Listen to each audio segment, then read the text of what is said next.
Hello दोस्तों, मैं हूं वैभव और आप देख रहे हैं बिट्स फॉर बायोलॉजी। तो आज हम क्विक रिवीजन सीरीज की तीसरी कड़ी में पहुंच चुके हैं, जिसमें हम प्लांट किंगडम को देखने वाले हैं। एनसीईआरटी की इसमें हर एक लाइन को देखा जाता है।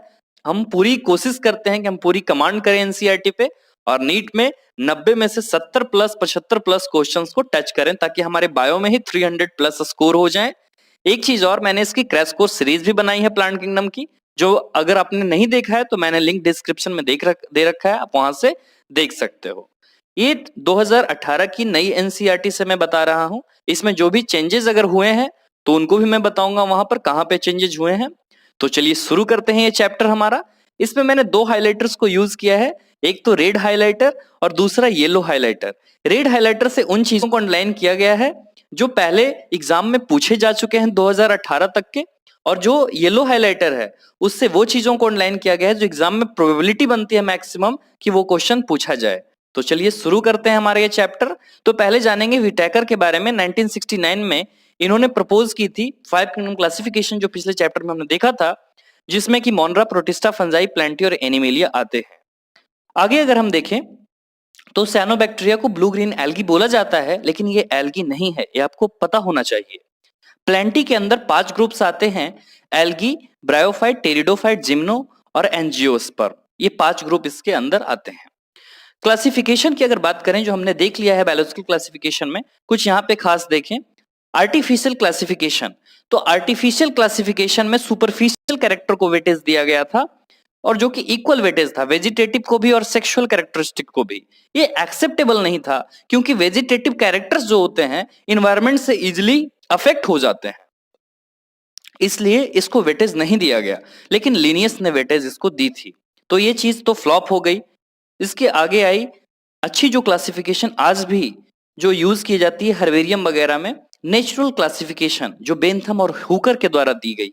तो बेंथम और हुकर ने क्या किया, एक्सटर्नल फीचर को तो लिया ही जो लिनियस ने ली थी, उसके अलावा इंटरनल फीचर्स को भी इसमें इंक्लूड किया गया, जैसे ultra structure, anatomy, embryology, phytochemistry. और ये जो क्लासिफिकेशन था बेंथम और हुकर के द्वारा दिया गया था। आगे अगर बात करें फाइलोजेनेटिक क्लासिफिकेशन की, फिलोजेनिक कहीं भी टर्म है तो हम इवोल्यूशन से ही उसको रिलेट करते हैं। तो फिलोजेनेटिक क्लासिफिकेशन है तो इवोल्यूशनरी रिलेशनशिप से वो रिलेटेड है। एक लाइन इंपॉर्टेंट है इसकी, same taxa have a common ancestor. जो टैक्सा सेम होते हैं उनके एंसेस्टर भी जो होते हैं वो कॉमन ही होते हैं। आगे बात करें न्यूमेरिकल टैक्सोनॉमी की, तो न्यूमेरिकल टैक्सोनॉमी जो है ये कंप्यूटर से की जाती है। इसमें कैरेक्टर्स को नंबर और कोड दिया जाता है और हर एक कैरेक्टर को इक्वल इंपॉर्टेंस दी जाती है। तो एक टाइम पे 100 से ज्यादा कैरेक्टर को भी कंसीडर किया जा सकता है। नेक्स्ट है साइटोटैक्सोनॉमी। साइटोटैक्सोनॉमी में साइटोलॉजिकल इंफॉर्मेशन को लेते हैं, जैसे क्रोमोसोम का नंबर, क्रोमोसोम का बिहेवियर, क्रोमोसोम का स्ट्रक्चर। नेक्स्ट केमोटैक्सोनॉमी। केमोटैक्सोनॉमी में प्लांट के केमिकल कंस्टिट्यूएंट्स को लिया जाता है। आज टैक्सोनॉमिस्ट इस चीजों को यूज करते हैं। तो ये हमारा क्लासिफिकेशन का पार्ट खत्म हुआ। आगे बढ़ते हैं एल्गी के बारे में। क्वेश्चन पूछे गए थे, एग्जाम्पल दे रखा था 10 में से पूछा गया था कितनी ऑटोट्रॉफिक हैं, लैक्टोबैसिलस, पोरफायरा, जेलेडियम, ग्रासलेरिया। ये सब 10 ऑप्शन थे। 10 ऑप्शन में से आपको सिलेक्ट करने थे कितने ऑटोट्रॉफिक हैं। ये 2012 में क्वेश्चन पूछी गई थी। तो ऐसे क्वेश्चंस पे फोकस करेंगे। तो आप तो जानते ही हैं जितने भी एल्गी होते हैं वो ऑटोट्रॉफिक होते हैं, क्लोरोफिल में होता है, फोटोसिंथेटिक होते हैं, वो फ्रेश में भी मिलते हैं और मेराइन में भी मिलते हैं। ये हैबिटेट इनकी बहुत ही वेरिएबल है, मॉइस्ट स्टोन पे, सॉइल्स पे, वुड वगैरह पे हैबिटेट इनकी होती है। जहां तक एसोसिएशन की बात है, सिम्बायोटिक, लाइकेन के साथ अगर ये एसोसिएट होते हैं, फंजाई के साथ तो लाइकेन कहते हैं, और अगर एनिमल के साथ होते हैं तो स्लोथ बियर का एग्जाम्पल है। फॉर्म और साइज एल्गी की बहुत ही वेरिएबल है, क्वेश्चन पूछा जा चुका है। कोलोनियल फॉर्म कौन है, तो वॉलवॉक्स गया था आंसर। नेक्स्ट है फिलामेंटस फॉर्म, तो यूएसई, इलोथ्रिक्स, स्पाइरोगायरा और इक्टोकार्पस, जो कि आपको मिलेगा ब्रॉन में, ब्रॉन एल्गी में, वो आगे देखेंगे हम। तो फिलामेंटस को आपको कैसे याद रखना है, यूएसई, इलोथ्रिक्स, स्पाइरोगायरा और इक्टोकार्पस, ये होते हैं फिलामेंटस फॉर्म किसी भी एल्गी के। नेक्स्ट अगर हम बात करें जूस्पोर्स के बारे में, तो जूस्पोर्स मोटाइल होते हैं। मोटाइल कहने का मतलब इनमें फ्लैजला होगा, चाहे तो बाइफ्लैजलेटेड हो सकते हैं या फ्लैजलेटेड। बाइफ्लैजलेटेड आपको ब्राउन एल्गी में मिलेगा, जो कि पियर शेप्ड का होता है। अब यहाँ पे से क्या चेंजेस हुई हैं इस बार एनसीईआरटी में वो देखें। इसमें इस बार इलोथ्रिक्स को जोड़ा गया है। इलोथ्रिक्स जो होते हैं वो आइसोगैमस होते हैं, वो फ्लैजिलेटेड होते हैं और साइज सिमिलर होता है। आप स्पायरोगायरा का भी साइज देखो, वो भी सिमिलर होगा। डिफरेंस क्या है इलोथ्रिक्स और स्पायरोगायरा में? इलोथ्रिक्स जो होते हैं वो फ्लैजिलेटेड होते हैं, स्पायरोगायरा नॉन फ्लैजिलेटेड होते हैं, नॉन मोटाइल होते हैं। ये चीजों को आप याद रखेंगे आइसोगैमस के बारे में। नेक्स्ट अगर बात करें अनिसोगैमस, एनिसोगैमस में जो फ्यूजन होती है तो दोनों गैमेट्स जो होते हैं वो डिसिमिलर साइज के होते हैं। उडोरिना ये इस बार एनसीईआरटी में नहीं जोड़ी गई है, तो इस चीजों को आप याद रखेंगे। नेक्स्ट है ऊगैमस। ऊगैमस में दो चीजों को देखा जाता है, एक तो फीमेल और एक मेल। जो फीमेल होगी वो लार्ज नॉन मोटाइल और जो मेल होगा वो स्मॉल और मोटाइल। तो वॉल्वॉक्स और फ्यूकस इसके एग्जाम्पल हैं। वेरी वेरी इंपॉर्टेंट, बहुत बार ये क्वेश्चन पूछा गया है, तो ये पैराग्राफ आपको क्लियर होना चाहिए। आइसो, एनिशो और ऊगैमस, इसके एग्जाम्पल खासकर जो उडोरिना आने के चांसेस इस पर बहुत ज्यादा हैं, तो याद रखेंगे आप। और जहां तक बात है एनसीईआरटी की, तो एनसीईआरटी में डायग्राम यहां पर चेंज किए गए होंगे। आपने देखा होगा कि पहले यहां पे डायग्राम वॉल्वॉक्स था और यहां पे ये डायग्राम नहीं था। ये जो डायग्राम दे रखा है इलोथ्रिक्स का डायग्राम है। पहले यहाँ पर क्लेमिडोमोनास और कैरा का था। क्लेमिडोमोनास को इस बार हटा दिया गया है, कहीं पे भी नहीं, ना आइसोगैमस में आपको देखने को मिला होगा ना एनिशो में, क्योंकि क्लेमिडोमोनास तो तीनों शो करते हैं, आइसो, एनिसो और ऊगैमस, तो इस बार एनसीईआरटी में इसको इंक्लूड नहीं किया गया है। ठीक है, तो ऊपर के जो दो हो गए वॉल्वॉक्स और ये आपका हो गया इलोथ्रिक्स, ये ग्रीन एल्गी में आएंगे। ये ब्राउन एल्गी के एग्जांपल है, लेमनेरिया है, फ्यूकस है और डिक्टियोटा है। नेक्स्ट है रेड एल्गी। रेड एल्गी में पोरफायरा और पोलिसिफोनिया ये आता है। अब जहां तक बात है एल्गी के यूज के, तो एल्गी के यूज के हर एक लाइन से क्वेश्चन आ चुके हैं। एल्गी बहुत ही यूज में वैरायटी में इसकी यूज की जाती है। जो हमारा टोटल CO2 फिक्सेशन है अर्थ पे जो होता है, तो उसका हाफ जो है वो एल्गी के द्वारा ही परफॉर्म किया जाता है। इसमें क्या होता है, तो फोटोसिंथेटिक तो होते ही हैं, तो जो डिजॉल्व्ड ऑक्सीजन है एनवायरनमेंट में तो उसको इंक्रीज करने का ये काम करते हैं। नेक्स्ट जो पूछे जाने की चांसेस हैं, पैरामाउंट इंपॉर्टेंस है, primary producer of energy rich compound होते हैं ये, जो फूड साइकिल में काम आते हैं। ये क्वेश्चन पूछा जा चुका है। पोरफायरा, लेमिनेरिया और सार्गैसम ये सब मेराइन एल्गी हैं जो फूड के तौर पर यूज किए जाते हैं। हाइड्रोकोलॉइड्स वाटर होल्डिंग सब्सटेंस दो तरह के होते हैं, एक तो एल्गीन और एक कैराजीन। पूछा जा चुका है, बहुत बार ये पूछा जा चुका है। एल्गी का ये जो पैराग्राफ है बहुत ही इंपॉर्टेंट। एल्गी ब्राउन एल्गीन जो है ब्राउन एल्गी से मिलता है और कैराजीन है जो कि रेड एल्गी से मिलता है, जिनका कॉमर्शियल यूज बहुत ज्यादा किया जाता है। एक अगार है, अगार अगर आपने नाम सुना होगा, जेलिडियम और ग्रेसिलेरिया से ये मिलते हैं, जो कि आइसक्रीम और जेली बनाने में इनका यूज किया जाता है। नेक्स्ट है क्लोरेला, एक यूनिसेलुलर एल्गा है, आपको ध्यान में होना चाहिए। ये यूनिसेलुलर एल्गा है जिसमें बहुत ही ज्यादा प्रोटीन होती है। जो स्पेस में लोग ट्रेवल करते हैं तो लोग इसे फूड सप्लीमेंट के तौर पे वहां ले जाते हैं। तो ये हमारा कंप्लीट हुआ एल्गी के यूजेस। अब हम देख रहे हैं एल्गी के तीन मेन क्लास, क्लोरोफाइसी, फेओफाइसी, रोडोफाइसी। तो ये डिवीजन तीन चीजों पे हुई है, चाहे तो photosynthetic pigments, cell wall composition और स्टोर्ड फूड। तो बात करते हैं क्लोरोफाइसी के बारे में। ग्रीन एल्गी तो होता ही है। क्लोरोप्लास्ट वेरिएबल होते हैं, discoid plate like reticulate cup shaped spiral ribbon shaped होते हैं। इनके स्टोरेज बॉडी होती है जिनका पैरानोइड्स बोलते हैं। पैरानोइड्स में प्रोटीन और स्टार्च दोनों होते हैं। पैरानोइड्स का लोकेशन क्लोरोप्लास्ट के अंदर होता है। इसमें स्टोरेज बॉडी जो है वो ऑयल ड्रॉपलेट्स है। इनके जो सेल वॉल होते हैं तो इनर लेयर में तो सेलुलोज होता है और आउटर में पेक्टोज होता है। जहां तक रिप्रोडक्शन की बात है तो तीनों तरह से रिप्रोडक्शन करते हैं ये, वेजिटेटिव, एसेक्सुअल और सेक्सुअल। कॉमन है, इंपॉर्टेंट नहीं है। एग्जाम्पल जहां तक बात है, क्लेमिडोमोनास, वॉल्वॉक्स, इलोथ्रिक्स, स्पायरोगायरा और कैरा। फेओफाइसी ब्राउन एल्गी बोलते हैं, वेरिएशन बहुत ही ज्यादा। फिलामेंटस फॉर्म हमने देखा, इलोथ्रिक्स, स्पायरोगायरा और इक्टोकार्पस। यहाँ पर तीन फॉर्म हो चुके हैं। जो इलोथ्रिक्स है ग्रीन एल्गी का एग्जांपल है, स्पायरोगायरा भी ग्रीन एल्गी का और इक्टोकार्पस जो है वो ब्राउन एल्गी का। आपने केल्प के बारे में सुना होगा, 100 मीटर तक इसके हाइट चले जाते हैं। और ब्राउन एल्गी में ब्राउन क्यों है, क्योंकि इनके अंदर पिगमेंट होती है फ्यूकोजैंथीन और क्लोरोफिल ए और सी। ये बॉक्स नीचे दे रखा है, वो बड़ा ही इंपॉर्टेंट है, बॉक्स की हम बात करेंगे। नेक्स्ट अगर इसमें फूड स्टोरेज की बात करें तो लैमिनरीन और मैनिटॉल के फॉर्म में स्टोर होती है। मैंने एक ट्रिक बताया था, जो माला, एम फॉर माँ, तो मैनिटॉल हो गया माँ, और लैमिनरीन में ला, तो माला। और माला किस तरह की बात करें तो ब्राउन कलर की जो माला है, जो बीड्स होती है माला, उसकी बात करें तो आप ऐसे याद रख सकते हो। नेक्स्ट एल्गीन हमने देखा है, जिलेटिनियस कोटिंग, हाइड्रोकोलॉइड्स होते हैं। और अगर हम बात करें इसमें तीन चीजें होती हैं प्लांट बॉडी में, होल्ड फास्ट, स्टाइप और फ्रंट। होल्ड फास्ट जो होती है सबस्ट्रेटम जमीन से जुड़ी हुई होती है, स्टाइप स्टेम की तरह होती है, स्टॉक की तरह। नेक्स्ट है फ्रंट, फोटोसिंथेटिक पार्ट होती है, लीफ लाइक ये होती है। ये बड़ा ही इंपॉर्टेंट है, बाइफ्लैजेलेटेड जूस्पोर, इसमें फ्लैजला देखने को मिलेगा। आप रेड एल्गी में देखो नॉन मोटाइल मिलेंगे, उनमें फ्लैजला का कोई जिक्र नहीं है। एसेक्सुअल रिप्रोडक्शन जो होगा बाइफ्लैजलेट जूस्पोर से, चाहे तो आपको ऑप्शन में इक्टोकार्पस मिल जाएगा, डिक्टियोटा, लैमिनेरिया, सरगैसम और फ्यूकस, तो इसके जो जूस्पोर्स होंगे वो बाइफ्लैजलेटेड होंगे। मेनली क्लेडोफोरा भी आंसर जाता है, क्लेडोफोरा भी इसका ही पार्ट है। और ये गैमेट्स जो होते हैं पियर फॉर्म होते हैं, पायरिफॉर्म मींस पियर सेप्ट।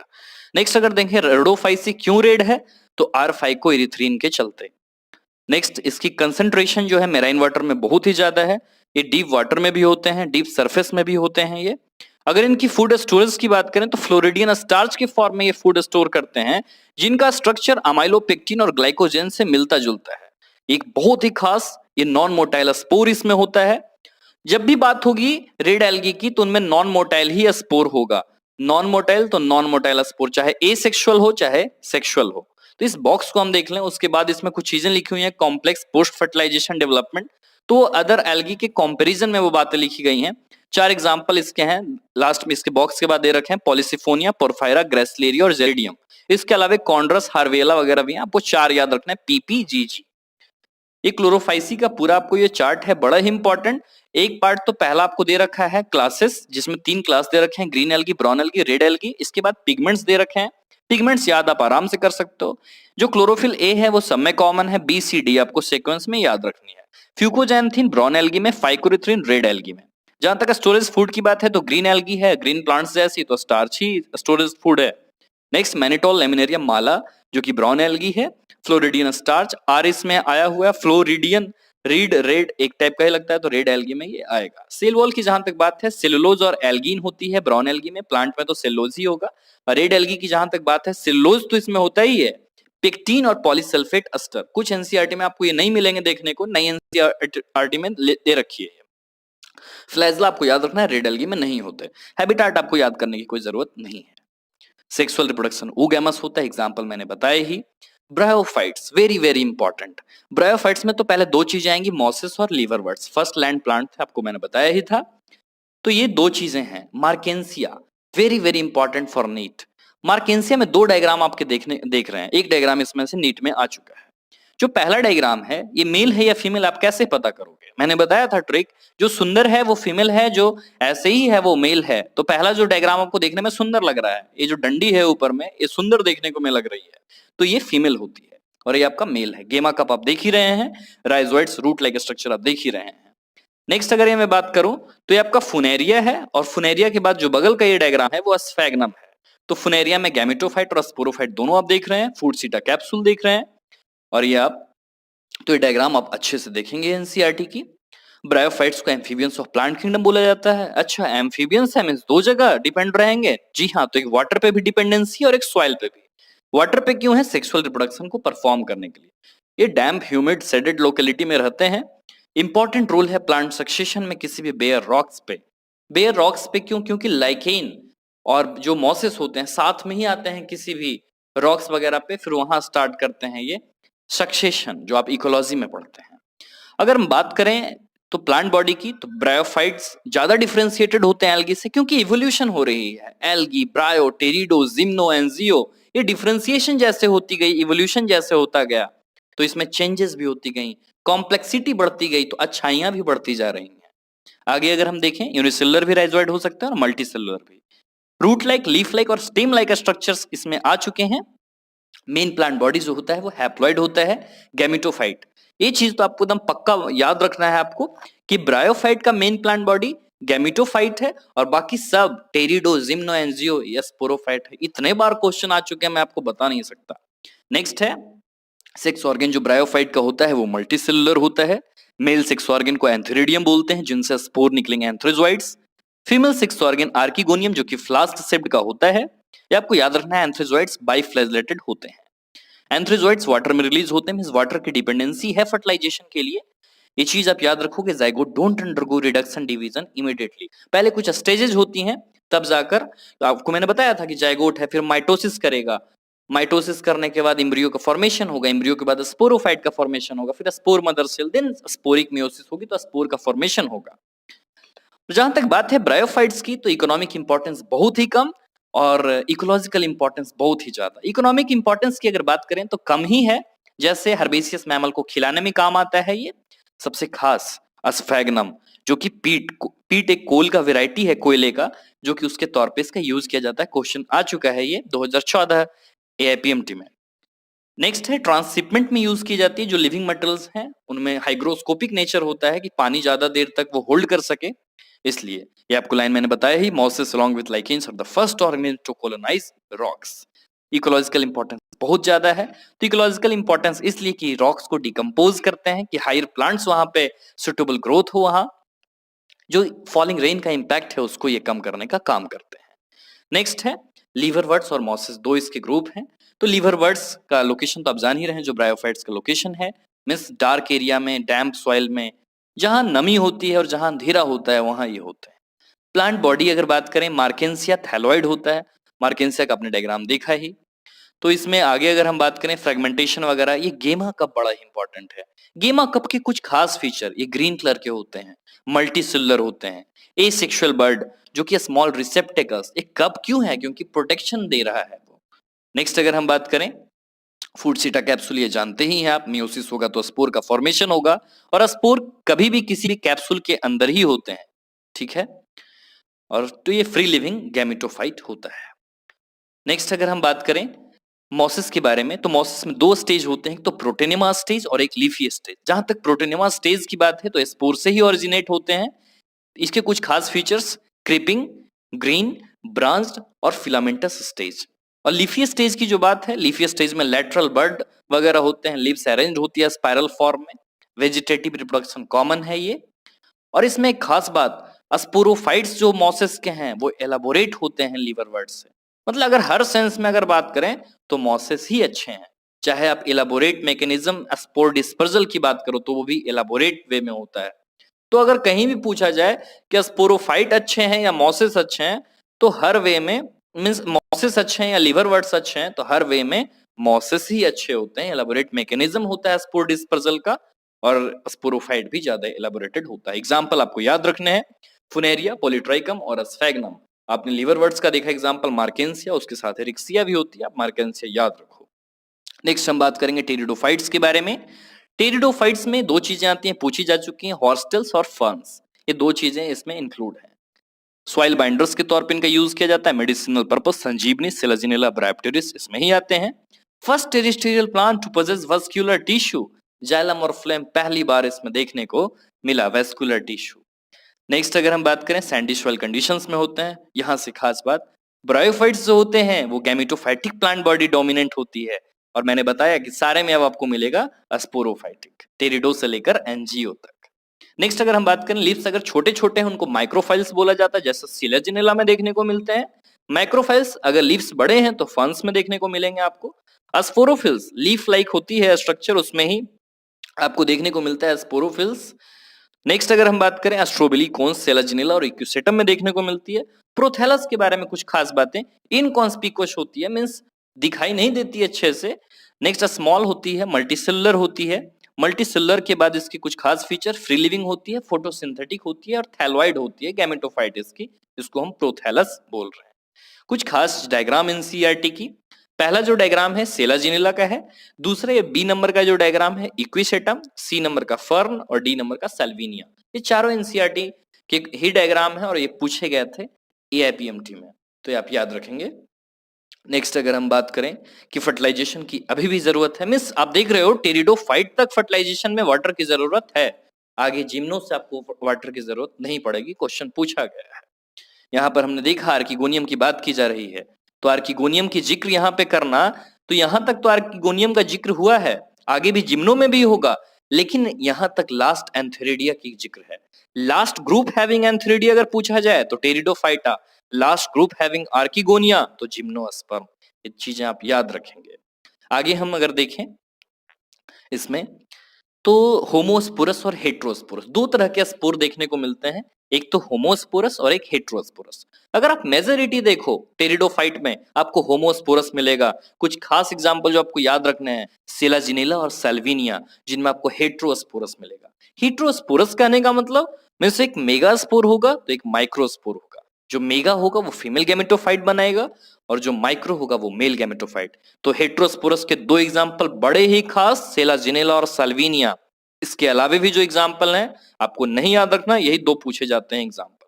नेक्स्ट अगर हम बात करें, फीमेल गैमेटोफाइट जो होते हैं पेरेंट स्पोरोफाइट पे ही वेरिएबल पीरियड तक रहते हैं और वहीं पे यंग एम्ब्रियो जो होते हैं जाइगोट से उनका डेवलपमेंट होता है तो फिर फीमेल गैमेटोफाइट के पास रहते हैं।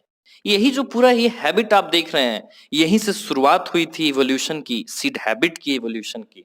तो एक इंपॉर्टेंट स्टेप रहा सीड हैबिट का इवोल्यूशन में। इसके चार क्लास होते हैं टेरिडोफाइटा के, सिलोप्सिडा, लाइकोप्सिडा, स्फेनोप्सिडा और टेरोप्सिडा। सिलोप्सिडा में सिलोटम नाम से ही लग रहा है पता। लाइकोप्सिडा एक तो लाइकोपोडियम और सेलाजिनेला, स्फेनोप्सिडा इक्विसेटम, टेरोप्सिडा में सारे फर्न आएंगे, ड्राइप्टेरिस, टेरिस और एडियंटम। एडियंटम को वॉकिंग फर्न बोला जाता है। तो ये हमारा खत्म हुआ यहाँ पे टेरिडोफाइट। अब हम बात करते हैं जिम्नोस्पर्म की। जिम्नो मीन्स नेकेड और स्पर्मा मीन्स सीड। ये फर्स्ट सीडेड प्लांट थे नेचर के। इसमें ओव्यूल्स जो होते हैं ओवरी वॉल से नहीं इनक्लोज्ड होते हैं, वो एक्सपोज्ड होती है, चाहे फर्टिलाइजेशन के पहले या फर्टिलाइजेशन के बाद। जिम्नोस्पर्म में आपको सब तरह के ट्री देखने को मिलेंगे। इनका लिमिटेड जो फैलाव है, स्प्रेड है, वो लिमिटेड है। इनमें आपको एक जायंट रेडवुड ट्री देखने को मिलेगा, सेक्विया, जो कि टॉलेस्ट ट्री स्पेसीज होती है, क्वेश्चन पूछा गया है। जनरली जो इसके रूट्स होते हैं वो टैप रूट्स होते हैं। माइकोराइजा पाइनस के साथ एसोसिएशन होती है। Mycorrhiza means, myco means fungus, rhiza means roots. तो किसके रूट्स? तो पाइनस के रूट। साइकस में कोरोलॉइड रूट्स होता है, पूछा गया है क्वेश्चन। स्टेम्स जो अनब्रांच्ड होते हैं साइकस के, ब्रांच होते हैं पाइनस और सिट्रस के। इंपॉर्टेंट है, ध्यान रखें, क्वेश्चन पूछा गया है। लिव्स अगर देखें तो सिंपल और कंपाउंड भी होते हैं, साइकस में पिनेट लिव्स देखने को मिलती है। अब आती है खास बात, जो जिम्नोस्पर्म्स के जो लीव होते हैं, चाहे आप इन्हें टेम्परेचर दो हाई या ह्यूमिडिटी या विंड में ले जाओ, ये हर तरह से अडेप्ट कर चुके हैं। आगे हम कोनिफर्स की बात करते हैं तो कोनिफर्स में निडल लाइक लीव्स होती है, क्योंकि उसके सरफेस एरिया को ये कम करने का काम करता है। उसके साथ ही उनके जो क्यूटिकल होते हैं वो ठीक होते हैं। अस्टोमेटा होती है वो संकेन होती है, मींस डीप अस्टोमेटा होती है, जो कि वाटर लॉस को कम करने में मदद करता है। तो ये सब जीरोफाइटिक कैरेक्टर्स हैं जो वाटर लॉस कम करने के लिए एनवायरनमेंट में, इकोलॉजी में ये अडेप्ट किए। नेक्स्ट अगर हम बात करें, जिम्नोस्पर्म सारे हेटेरोस्पोरस होते हैं। मैंने आपको बताया ना, टेरिडोफाइटा में आपको होमोस्पोरस ही देखने को मिलेगा। हेटेरोस्पोरस सिर्फ दो आपको याद रखने हैं, सिलाजिनेला और सल्विनिया। और जिम्नो और एंजियो आपको हेटेरोस्पोरस ही मिलेंगे, मीन्स माइक्रोस्पोर्स और मेगास्पोर्स। आगे कोन्स वगैरह का अरेंजमेंट होता है, माइक्रोस्पोरोफिल और मेगास्पोरोफिल। ये स्पोरोफिल तो हैं जो कि कन्वर्ट हो चुके हैं आगे जाकर एंजियोस्पर्म में। नेक्स्ट अगर इसमें बात करें पॉलन ग्रेन, यहाँ पे एक खास बात, जो रिड्यूस होते जा रहे हैं, यहाँ जो गैमेटोफाइट है मेल गैमेटोफाइट, वो रिड्यूस होते चले जा रहे हैं। एंजियो में और रिड्यूस आपको देखने को मिलेगा। तो reduction, limited number of cells होते जा रहे हैं, तो ये खास बात है, तो ये याद रखेंगे। जो मेल और फीमेल कोन्स होते हैं, मीन्स मेल और फीमेल का होना अगर एक ट्री पे हो रहे हैं तो वो कहलाएंगे मोनोसियस, और अगर अलग अलग ट्रीज पे हैं मेल और फीमेल तो उसको बोलेंगे डायोइसियस। इतना बार पूछा गया, मैंने आपको बता नहीं सकता। पाइनस होते हैं मोनोइसियस, साइकस होते हैं डायोइसियस, आप याद रखोगे। ये आगे न्यूसेलस है, फिर इसमें से 4 मेगास्पोर में से एक मेगास्पोर जो कि फंक्शनल मेगास्पोर होता है, वही जाकर आगे एम्ब्रियो सैक का डेवलपमेंट करेगा। दो या दो से ज्यादा आर्किगोनिया यहाँ पे होते हैं। अब आती है खास line, unlike bryophytes and pteridophytes, in gymnosperms the male and the female gametophytes don't have an independent free living existence। इस लाइन की क्लियरिटी आप यहीं से देखो कि ब्रायोफाइट और टेरिडोफाइट जो होती है उसमें मेल और फीमेल गैमेटोफाइट इंडिपेंडेंट होते हैं, किसी की जरूरत उसमें नहीं होती। लेकिन जिम्नो और एंजियो जो होते हैं फ्री एग्जिस्ट कर ही नहीं सकते, मींस डिपेंडेंट होंगे। क्वेश्चन कैसे आता है कि which one of the following is independent, means free living existence किसका है, इंडिपेंडेंट कौन है इसमें से। तो आपको ब्रायो और टेरिडो यहाँ पे एग्जांपल इसके पूछे जाएंगे, डायरेक्ट आपको ग्रुप नहीं देगा ब्रायोफाइट और टेरिडोफाइट, जिम्नो और एंजियो। यहाँ पर ब्रायोफाइट्स का एग्जांपल याद होना चाहिए कि अच्छा हाँ स्फैग्नम उसका एग्जांपल है, फुनेरिया है, पॉलीट्राइकम है, तो ये सबको याद होना चाहिए, तब आप पता लगा सकते हो। तो एक बार मैं फिर बोलता हूं, ब्रायो और टेरिडो में इंडिपेंडेंट होते हैं, किसी की जरूरत नहीं है ब्रायो और टेरिडो को। जिम्नो एंजियो को जरूरत है किसी की, मेल और फीमेल गैमेटोफाइट अकेले नहीं रह सकते, ब्रायो और टेरिडो जो है इंडिपेंडेंट रह सकते हैं। मीन्स यहाँ पर स्पोरोफाइट और गैमेटोफाइट तक की बात हो रही है। नेक्स्ट अगर हम बात करें तो ये तो सिंपल सा है, जैसे होता है आगे पॉलन ग्रेन रिलीज हुआ है माइक्रोस्पोरेंजियम से, और आगे चलकर ये पॉलन ट्यूब के थ्रू ये जाकर डेवलपमेंट हुआ, तो जाइगोट फिर एम्ब्रियो में डेवलपमेंट हो गया है और ओव्यूल सीड में। और इसकी खास बात कि इसकी सीड में कवरिंग नहीं होती। यहाँ पर तीन चीजें डायग्राम में दे रखी हैं, एक तो साइकस है और एक पाइनस है और तीसरा लास्ट ये गिंगो है, गिंगो बाइलावो, जो कि लिविंग फॉसिल है। साइकस और पाइनस के बीच में कनेक्टिंग लिंक ये होता है। नेक्स्ट अगर आगे हम बात करें एंजियोस्पर्म, एंजियोस्पर्म की कुछ खास बात, एंजियोस्पर्म जो है अपने आप को इस तरह से ढाल चुके हैं कि लैंड फ्लोरा पे सबसे ज्यादा डोमिनेटिंग स्पेसीज इनके ही हैं, क्योंकि एडेप्टेबिलिटी बहुत ही अच्छी, हर एक डाइवर्स हैबिटेट में ये ग्रोथ करने के लिए हमेशा तैयार होते हैं, क्योंकि इन्होंने अपने आप को उस तरह से ढाल लिया है। तो एंजियोस्पर्म में जो ओव्यूल्स होते हैं, जहां नेकेड होते हैं जिम्नोस्पर्म में, तो यहाँ आपको देखने को मिलेगा कि जो सीड्स होते हैं वो फ्रूट्स के अंदर होते हैं, इसमें फ्लावर्स देखने को मिलेंगे आपको, तो इसलिए इन्हें फ्लावरिंग प्लांट भी बोला जाता है। इनमें अगर स्मॉलेस्ट बात करें तो वॉल्फिया, बहुत छोटे प्लांट माइक्रोस्कोपिक जैसे होते हैं। और नेक्स्ट अगर बात करें यूकलिप्टस, जो कि 100 मीटर तक के होते हैं। फॉडर फ्यूल मेडिसिन वगैरह भी इनका यूज किया जाता है। तो इनके दो क्लास होते हैं, डाइकोट और मोनोकोट। डाइकोट की खास बात, डाइकोट में 2 कोटिलेडन होंगे और मोनोकोट में 1 कोटिलेडन होगा। डाइकोट के साथ इस कुछ लाइनों को जोड़ा गया है जो पहले सप्लीमेंट्री मटेरियल में हुआ करती थी, अब उसको यहाँ पे जोड़ा गया है। तो डाइकोट में कुछ चीजें याद रखनी है आपको। रेटिकुलेट वेनेशन होता है, मैंने बताया है इसको डिटेल में, क्रैश कोर्स में आप देखेंगे वहां पर। रेटिकुलेट वेनेशन में नेटवर्क होता है और इसके पास फ्लावर्स जो होते हैं वो टेट्रामेरस या पेंटामेरस हो सकते हैं, में 4 या 5 वर्ल्स होंगे, फ्लोरल वर्ल्स। नेक्स्ट मोनोकॉट्स की अगर बात करें तो मोनोकॉट्स में सिंगल कॉट होता है, पैरेलल वेनेशन होगा, ट्राइमेरस इसमें लीव्स देखने को मिलेंगे, मतलब हर एक फ्लोरल वर्ल्स में 3 मेंबर इसमें देखने को मिलेंगे। ये तो आप जानते ही, मेल सेक्स ऑर्गन में जो फ्लावर में होगा उसको स्टेमन बोलेंगे और जो फीमेल सेक्स ऑर्गन होगा उसको कार्पेल या पिस्टिल बोलेंगे। ठीक है, फिर यहाँ पे स्टिग्मा, स्टाइल, ओवरी 3 चीजें होती हैं और हर एक ओव्यूल में एक मेगास्पोर मदर सेल होती है जिसका मियोसिस होता है, कि जो कि 4 हैप्लॉइड मेगास्पोर का डेवलपमेंट करती है, 4 में 3 डिजेनरेट कर जाते हैं और एक जो होता है एम्ब्रियो सैक का डेवलपमेंट करता है। क्वेश्चन आया हुआ है, ध्यान देंगे इस पे। नेक्स्ट अगर हम बात करें एम्ब्रियो सैक के बारे में तो 7 सेल्ड 8 न्यूक्लिएट कंडीशन पाया जाता है, जिसमें कि 3 जो सेल होंगे, एक एपरेटस में आएगा, 2 सिनर्जिड और एक एग सेल, और एक होगा इसमें सेंट्रल सेल और 3 होंगे इसमें एंटीपोडल सेल। तो 7 सेल्ड और 8 न्यूक्लिएट स्टेज होता है। ये आप डायग्राम देख रहे हैं, जो ए नंबर का डायग्राम है वो डाइकोट का है, बी जो है मोनोकोट का, तो आप पहचान सकते हो पैरेलल वेनेशन और रेटिकुलेट वेनेशन से। नेक्स्ट है, जहां तक फ्यूजन की बात है तो इसमें पॉलिनेशन हुआ है और पॉलिनेशन के बाद ठीक वैसे ही फ्यूजन हुई है जैसे जिम्नो में जनरली होती है, जाइगोट का फॉर्मेशन हुआ है। यहाँ पे कुछ खास बात क्या होती है, यहाँ पे भी तो वैसे ही जैसे न्यूसेलस है तो डिफरेंशिएट करता है, मेगास्पोर मदर सेल में मियोसिस होती है, 4 मेगास्पोर सेल का फॉर्मेशन होगा और 4 में से 3 जो है मेगास्पोर डिजेनरेट कर जाएंगे माइक्रोपाइलर एंड वाले, और एक मेगास्पोर जो फंक्शनल होगा चैलेजल एंड वाला, वही आगे चलकर एम्ब्रियो सैक का डेवलपमेंट करेगा, जो कि मोनोस्पोरिक डेवलपमेंट होती है। ठीक है, तो ये आप याद रखेंगे, इसमें 3 माइटोसिस डिवीजन होती है। नेक्स्ट यहाँ पे खास बात, यहाँ पे डबल फर्टिलाइजेशन क्यों बोला गया, क्योंकि 2 चीजें होती हैं, एक तो ट्रिप्लोइड का केस होता है, तो ट्रिप्लोइड जो होगा वो प्राइमरी एंडोस्पर्म न्यूक्लियस होगा, तो यहाँ पर ट्रिपल फ्यूजन हुआ। और सिंगैमी जो कॉमन होती है, 2 फ्यूजन जो होगी मेल गैमेट और ओवम के बीच, तो एक के बीच, तो वो हो जाएगा आपका सिंगैमी। तो सिंगैमी और ट्रिपल फ्यूजन 2 बार हुई है तो इसको डबल फर्टिलाइजेशन बोलते हैं। आप जो क्रैश कोर्स सीरीज देखोगे उसकी पार्ट 5 अगर आप देखोगे तो उसमें एक बहुत ही अच्छी मैंने चार्ट बनाई है, तो आप वहां से देख सकते हो, बहुत ही अच्छे से डिस्क्राइब कर रखा है उसमें, पूरी एंजियोस्पर्म की लाइफ साइकिल आपकी कंप्लीट हो जाएगी। तो यहाँ पे तो आप यही याद रखो कि यूनिक इवेंट होती है किसी भी एंजियोस्पर्म के लाइफ में डबल फर्टिलाइजेशन का होना।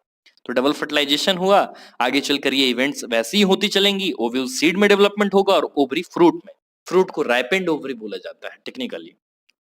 और एक चीज और, ओव्यूल को मेगास्पोरेंजियम बोला जाता है। ये चीजें 2 बार पूछी गई हैं, 2013 और 14 में। और ये डायग्राम आपका सिंपल सा है, एक तो डेवलपमेंट आपको मेल का दे रखा है, एक फीमेल का, और मेल फीमेल में जाकर दोनों डेवलपमेंट आगे जाइगोट बनाएंगे, फिर एम्ब्रियो, फिर स्पोरोफाइटिक प्लांट बॉडी का होगा जर्मिनेशन। लाइफ साइकिल ये रहा, ये प्लांट लाइफ साइकिल है और अल्टरनेशन ऑफ जनरेशन। किसी भी सेक्सुअल अगर साइकिल चल रही है तो उसमें अल्टरनेशन देखने को मिलता है हमें। तो अल्टरनेशन में 3 चीजें यहाँ पे देखने को मिलेगी, हैप्लॉन्टिक, डिप्लॉन्टिक और हैप्लोडिप्लॉन्टिक। इसकी एग्जाम्पल, खास एग्जाम्पल ही पूछे जाते हैं, तो यहाँ पे भी हम बात करेंगे एग्जाम्पल की। ठीक है, वो मैंने बता रखा है, सेक्सुअली रिप्रोड्यूसिंग प्लांट वगैरह। नेक्स्ट, पहली जो पॉइंट दे रखा है वो हैप्लॉन्टिक लाइफ साइकिल के बारे में चीजें दी रखी हैं। तो जो हैप्लॉन्टिक लाइफ साइकिल होता है उसमें एग्जाम्पल जो होंगे वॉल्वॉक्स, अस्पायरोगायरा और क्लेमिडोमोनास, ये हैप्लॉन्टिक में आएंगे। इनमें जाइगोट जो होता है, जाइगोट में मियोसिस होगा तो आगे चलकर हैप्लॉइड स्पोर का ये फॉर्मेशन करेगा। इनमें सिर्फ जाइगोट जो होता है वो डिप्लॉइड होता है और बाकी सब कुछ इसमें हैप्लॉइड देखने को मिलेगा, इसलिए डोमिनेंट फेज इसका हैप्लॉइड है, तो इसलिए इसको हैप्लॉन्टिक बोला गया। सेकंड है डिप्लॉन्टिक, डोमिनेंट फेज इसमें डिप्लॉइड देखने को मिलेगा। हैप्लॉइड फेज जो है एक सेल में आपको देखने को मिलेंगे जो कि गैमेटोफाइट वगैरह है। इसकी एग्जाम्पल खास है, इनमें एनसीईआरटी में कुछ चीजें जोड़ी गई हैं यहाँ पे फ्यूकस स्पेसीज को। तो फ्यूकस स्पेसीज जो होती है वो डिप्लॉन्टिक होती है, क्वेश्चन आया हुआ है, ध्यान रखेंगे। जितने भी सीड बेयरिंग प्लांट्स हैं जिनमें सीड होता है जिम्नो और एंजियो में, तो वो डिप्लॉन्टिक में ही आते हैं। नेक्स्ट अगर हम बात करें ब्रायो और टेरिडो की, जो कि हैप्लोडिप्लॉन्टिक होते हैं, तो ये चीजें आप याद रखेंगे। नेक्स्ट यहाँ पे ब्रायोफाइट्स और टेरिडोफाइट्स के बारे में 2 पैराग्राफ यहाँ पर लिखी हुई हैं, जो मैंने आपको बताया है चैप्टर में वही चीजें यहाँ पे दे रखी हैं।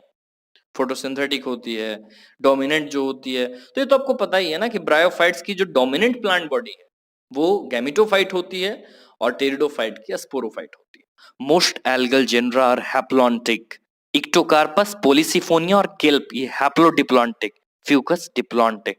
ये बहुत इंपॉर्टेंट चीज है, पूछी जा चुकी है।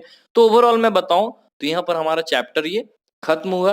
तो जहां तक वेटेज की बात, 3-4 क्वेश्चंस आपके निकल जाएंगे इस चैप्टर से, और यहाँ पे हमारा प्लांट डाइवर्सिटी भी कंप्लीट हुआ, मीन्स हमारे नीट के 8 क्वेश्चन तैयार हो चुके हैं। ये पहला चैप्टर द लिविंग वर्ल्ड, दूसरा चैप्टर बायोलॉजिकल क्लासिफिकेशन और ये तीसरा चैप्टर हमने देखा plant kingdom. Means with in 30 minutes आप एग्जाम के भी दिन आप देख सकते हो, ये लेसन देख सकते हो। वीडियो बहुत ही इंपॉर्टेंट है और मैं क्रैश कोर्स सीरीज की लिंक भी नीचे डाल दूंगा, तो आप जरूर इसे देखिएगा। और अगर अभी तक आपने सब्सक्राइब नहीं किया है तो सब्सक्राइब कर लीजिए। लेटेस्ट नोटिफिकेशन के लिए बेल आइकन को प्रेस करना ना भूलेंगे। तो इसी तरह आप कोशिश करते रहिए और जितने भी क्वेश्चंस आप लगा सकते हैं प्लांट डाइवर्सिटी के वो लगाएं। एनसीईआरटी बेस्ड जो क्वेश्चन होते हैं वो कोशिश करें करने के, आपके सारे क्वेश्चन सॉल्व हो जाएंगे। जितने भी पास्ट ईयर में क्वेश्चन आए हुए हैं प्लांट डाइवर्सिटी से, सारे क्वेश्चंस आपके निकल जाएंगे। तो thank you for watching this video, have a nice